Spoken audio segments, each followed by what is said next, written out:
हैं और साथ ही आप देख रहे हैं मेरे वरिष्ठ सहयोगी डॉक्टर संजीव त्रिवेदी को। पहले मैं यहाँ पर संजीव आपके पास आ रही हूँ क्योंकि कल जब ये खबर आई किस तरह से हर तरफ हलचल मच गई थी डॉक्टर मनमोहन सिंह का जाना, क्योंकि उन्हें आर्थिक नीतियों का जनक कहा जाता था। जिस तरह से उदारीकरण या राइट टू एजुकेशन से लेकर मनरेगा आधार तक जो उन्होंने आर्थिक सुधार यहाँ पर लिए, भारत को विकास पथ पर लेकर आए, आप क्या कहना चाहेंगे? देखिए, ऐसे राजनीतिज्ञ जिन्होंने 9 दशकों तक देश को आजादी से पहले और फिर आजादी के बाद तक देखा और देश जो दिशा ले रही है उसे शेप करने में एक अहम भूमिका निभाई, ऐसे राजनीतिज्ञ हमारी अभी इस देश में मौजूदा वक्त में बहुत ही कम है। और ऐसे थे मनमोहन सिंह जिन्होंने प्रधानमंत्री के तौर पर अपनी महती भूमिका निभाई। जाहिर है कि उनका जाना हम सब के लिए, पूरे देश के लिए एक अपूरणीय क्षति है और इस बात को न केवल उनकी पार्टी के लोग बल्कि सरकार के लोग भी महसूस कर रहे हैं। मैं इस वक्त कांग्रेस दफ्तर में हूं और एक अजीब सी यहां पर वीरानी छाई हुई है। जो भी लोग पहुंच रहे हैं, फिलहाल तो यहां से बस कुछ 100 मीटर की दूरी पर उनका घर है जहां पर पहुंच रहे हैं, लेकिन जब से ये खबर आई तब से लोग बड़े असहज और कहीं न कहीं इस बात को महसूस करते हुए कि उनके बीच से एक बहुत ही बड़ी शख्सियत चली गई है।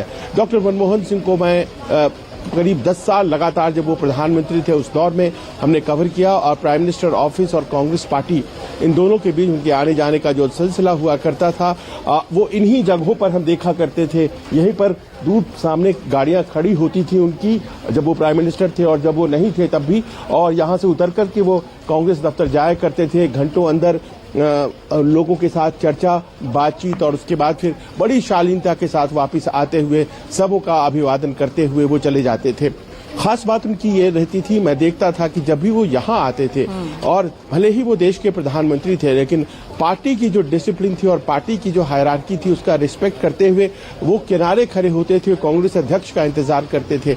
और ये सब सलीका जो है आज के राजनीतिज्ञों को सीखने की जरूरत है। उनमें खूबियां बहुत ज्यादा थीं और इस बात को लेकर के बड़े संजीदा वो रहते थे कि अपनी खूबियों से सामने वाले को वो दबाव में न ले। बहुत ही माइल्ड मैनर्ड और अपनी बात को बहुत ही सलीके से कह करके और बहुत ही मैन ऑफ फ्यू वर्ड्स जिसको कहा जाता है, उनकी पर्सनालिटी का ये पक्ष बहुत ही ज्यादा सबल था।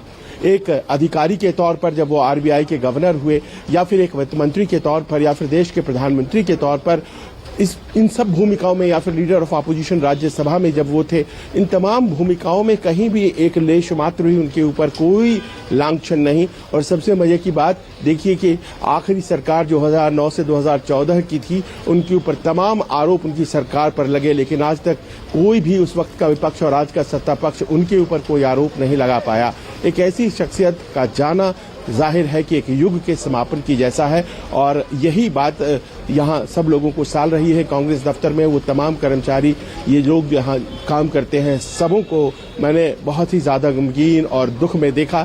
इस वक्त ऐसा लग रहा है जैसे कि फिलहाल वहाँ पर कुछ देर के लिए पार्थिव शरीर को रखा जाएगा और उसके बाद फिर योजनाबद्ध तरीके से कांग्रेस दफ्तर लाया जाएगा। अंतिम दर्शन करने के लिए बाहर बहुत से लोग जमा हो गए हैं और देखना यह है कि कार्यक्रम आगे का क्या बनता है। जी बिल्कुल, उनकी शख्सियत ऐसी थी कि आज हर कोई इन्हें याद कर गमगीन हो रहा है।